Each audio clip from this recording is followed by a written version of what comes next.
Hello there. Hello. This is Moose Jaw Matt, and I'm standing here in the middle of Scotland. And oh, look out! There it comes! Ah! Oh dear, I almost got run over by a large horse. It had fluffy hooves. Fluffy hooves. Well, I don't really have a Scottish accent. I'm Moose Jaw Matt, and I was pretending to be in Scotland, pretending to be almost trampled by a horse going down the city lane. Do you know what horse from Scotland was brought to the United States more than 100 years ago, which was used to pull heavy carts through city streets?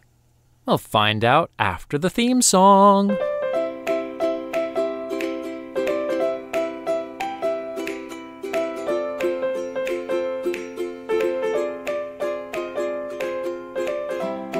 Listeners, welcome back to another episode here on Nature and Science for Kids. Again, I'm Moose Jaw Matt. Welcome in any language and any accent.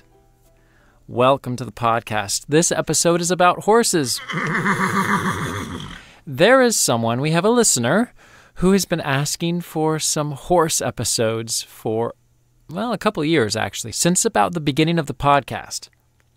So, Emmaroo, here is your episode.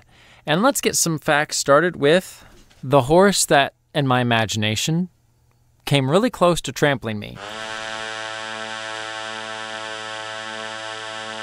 It's a gentle giant. It is one of people's favorite horses. Those hooves, it looks like they're wearing those large pants from the late 60s and early 70s. Bell bottoms, it looks like they're wearing furry bell bottoms. These horses are large, thick, strong, furry. They're called Clydesdales. That's because they come from Clyde Valley in Scotland. Well, that makes sense. Clydesdale, Clyde's Valley. Dale is another word for valley. So anytime someone says Clydesdale, they're really saying Clyde's Valley because these horses are from Clyde Valley in Scotland. It makes so much sense. These horses are large. Clydesdale horses are 18 hands tall. That's about 6 feet. How this works out is, however many inches the horse is tall, you would divide that by 4 because the width of your hand is approximately 4 inches if you're an adult. You measure up to the shoulder of the horse. So if a horse is 6 feet to the shoulders, 6 feet, with 12 inches in each foot, that would be 6 times 12. How many inches is that? 6 times 12, that would be 72 inches. Now, if you take 72 inches and divide that by 4, 72 divided by 4, you get 18 hands. 18 exactly. Keep in mind, the horse at the shoulders is about as tall as the average adult male, or a little taller even a little taller, and that is only at the shoulders. There's still the neck and head, which can rise up slightly above that. So if this horse were standing next to somebody, they would be pretty tall. Now, Moose Jaw Matt's 6'4", so I would be about as tall as maybe the middle of the neck. So this horse would still be taller than me. That's while it's standing on all 4 hooves. If it rears back, so it's standing on 2 with its front hooves up, this horse could be close to 9 feet tall, maybe even taller. That's an impressive specimen. The reason I think people like Clydesdales, though, is because even though they're so large, they're so gentle and strong. They look loving, like you just want to put your arms around their necks and squeeze them in love. I love you. Do you ever want to do that? Just pet an animal, cuddle it. Research shows that petting an animal that's soft or giving someone a hug, as we have mentioned in previous episodes, releases happy brain chemicals that we like, soothing brain chemicals that we enjoy. Let's talk about some other horse breeds. Starting a little back in the alphabet, we'll start in A, and we have the Arab. The Arab is the oldest domestic horse breed in the world. People appreciate its speed. It's a fast horse. And if you see a picture of it, the one I'm looking at right now, it's kind of this almost misty, kind of cloudy, grayish blue, especially in the front and back. And in the middle, it's slightly foggier, more silvery. It's kind of like a silvery, dark gray horse. It's beautiful with a dark mane. It's thin, though. It looks like it's built for speed. It's not stocky. To compare with the Clydesdale is thick and strong. You would want it for pulling a cart. The Arab horse, the Arab breed, is much leaner. You could tell it would want to sprint. It would want to speed. If you've ever seen long-distance runners, they're not usually thick and stocky. They're lean. Their bodies adapt. Their muscles become leaner and more sinewy. And the same thing happens with horses. They tend to be more lean, more ready for speed and springing ahead. Something interesting about the Arab is that it has a different number of ribs than other horses. Most horses have 18. It has 17. Peculiar. It also has fewer bones and its backbone. This horse is from the Asian region, like Arab, Middle Eastern. And when you think about there, grass can be kind of hard to find, so you know what else it eats? Chocolate. Taco Bell. Yummy, yummy. Wrong. It can sometimes eat insects called locusts or even dates. Another horse breed that's fairly new was developed just a little over 30 years ago. While the Arab horse is one of the oldest, if not the oldest, the Azteca is one of the newer ones.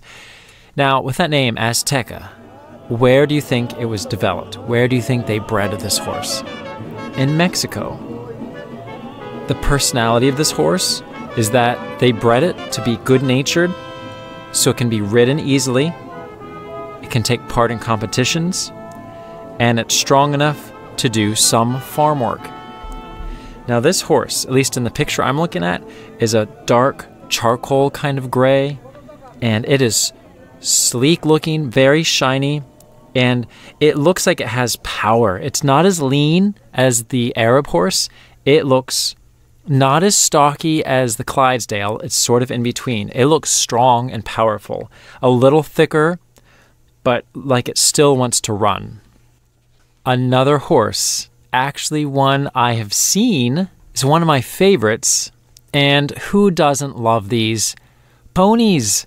This specific kind is called the Chincoteague pony. The history of these guys is interesting because, well, how about we listen in?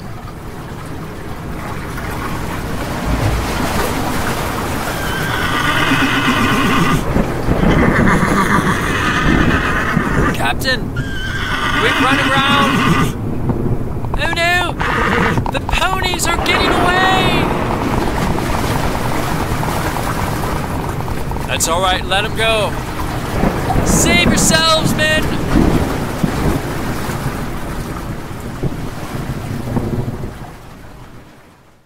Along the coast of Virginia in the United States, there was an island, two islands, Assateague and Chincoteague. Stories have been passed down that the ponies there on Chincoteague and Assateague are descended from shipwrecked horses that swam ashore about 400 years ago. When I visited Assateague and Chincoteague about a year and a half ago, I got to see them.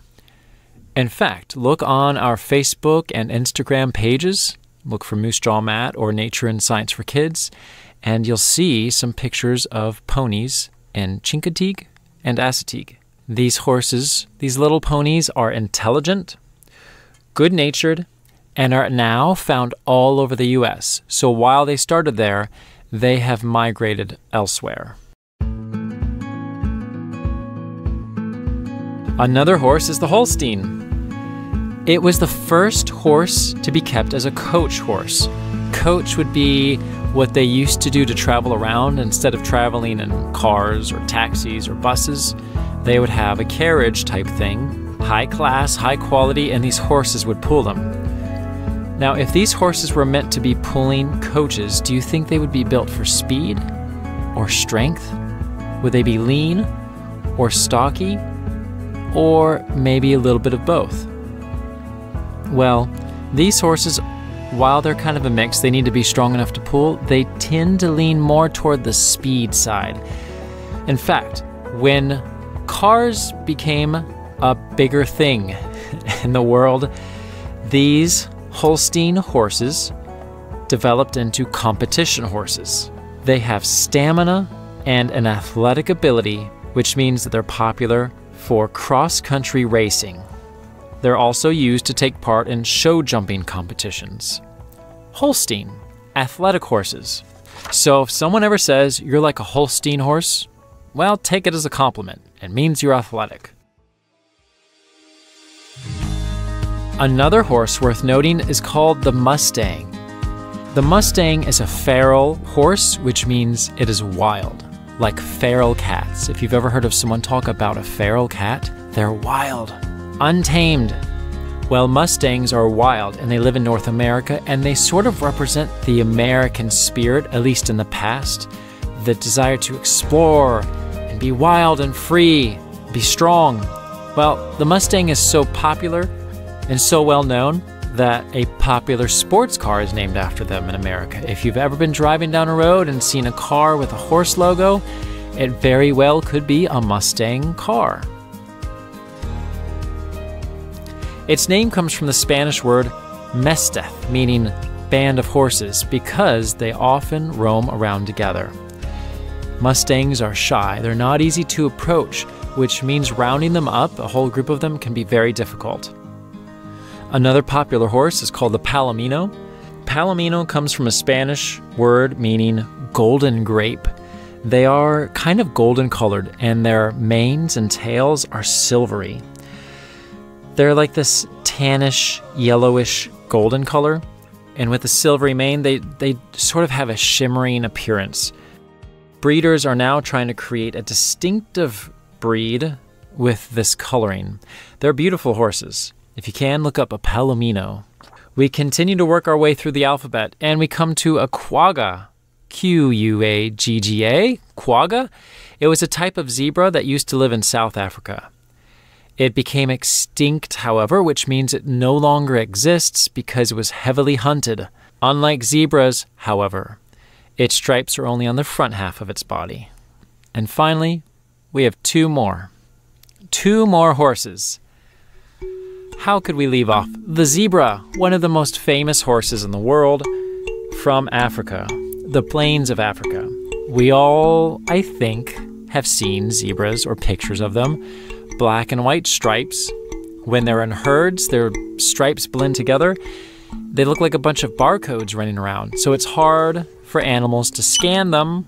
No, not really scan them, but lock into one specifically and attack it.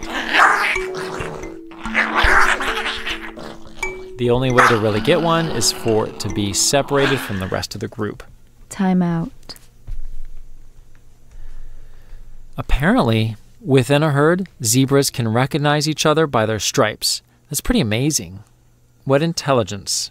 The last animal, the last horse breed, is similar. It's called a zedonk. You can imagine which two types of horses a zedonk would be a mixture of. Z would clearly be coming from zebra, and the donk would clearly be coming from the donkey part. Donkeys and zebras, zebras and donkeys, we get zedonks. Most zedonks have striped legs like a zebra, with the body color of a donkey, with a dark stripe running down the center of its back. A zedonk is quicker than a donkey, but harder to train. Okay, listeners, it's now time for our questions. Are you ready? Hello, Emma. Welcome to the game show. How are you? Good. We're glad you're here. Are you ready for your first question? Yes. Your first question is, what is the oldest domestic horse breed that we know of? Arab. That's correct. Nice job. That's a point for you. Listeners, as we go through these questions, you can be answering your best too. Did you get that first one right? It's time for question 2. What's the name of the pony that's from the islands of Assateague and Chincoteague off the coast of Virginia in the United States? Chincoteague. That's correct as well. 2 points for you.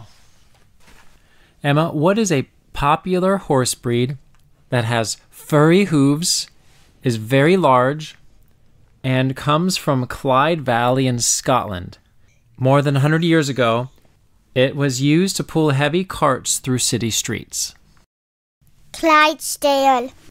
Wow, Emma, that's 3 in a row. Nice job. Listeners, how are you doing? On to question 4. This horse was first kept as a coach horse. However, because of its stamina and athletic ability, this horse breed is popular for cross-country racing. What horse is it? Holstein. That's pretty close. It's called a Holstein. We'll give it to you. 4 points for you. Now, listeners and Emma, here's your next question. What wild horse lives in North America and is so well known and so popular, it's even a famous sports car? Mustang. That's right, it's a Mustang. Not only is it a well-known horse that kind of represents the American West, it also is a famous sports car. Here's the next question. The quagga was a type of zebra that used to live in South Africa. However, it is now extinct. There are no more left. Emma, what happened to them? They got hunted. You're right. Ding, ding, ding. Nice job answering. They were hunted. Poor things. I wouldn't want to be hunted. Me neither. Emma, it's your last question. Listeners, this is your last question too. There is a certain breed of horses that is a mix between a zebra stallion and a female donkey. What's it called? Z-Donk. It's a Z-Donk, you're right. Emma, nice job. High five. Listeners, how did you do? Did you enjoy that? Emma, how do you feel about how you did? I feel nice. Emma would like to sing a song for us. Go ahead, Emma. I love horses. They are fast. I love horses. They can run. I used to take horseback lessons. I love the horses.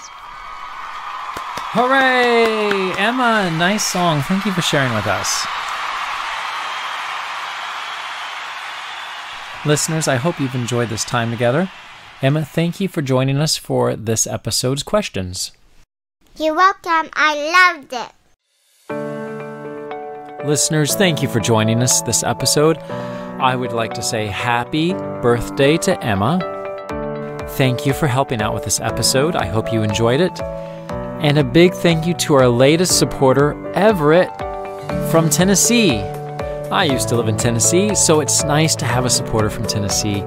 Thank you so much for helping us financially on Patreon. It makes a difference. Listeners, I also wanted to say the number of downloads we're receiving is pretty amazing. We're averaging about 20,000 downloads a month, which is fabulous. Thank you for your support. Thank you for sharing. Continue to support, continue to share, tell others, leave reviews, and don't forget, we have some videos on YouTube, pictures on Instagram, and Facebook. I'm Moose Jaw Matt. Until next time, keep exploring your world. You're welcome. I loved it. Not so loud, quieter. Let's see how loud. A normal volume, it's too loud. You're welcome. I loved it.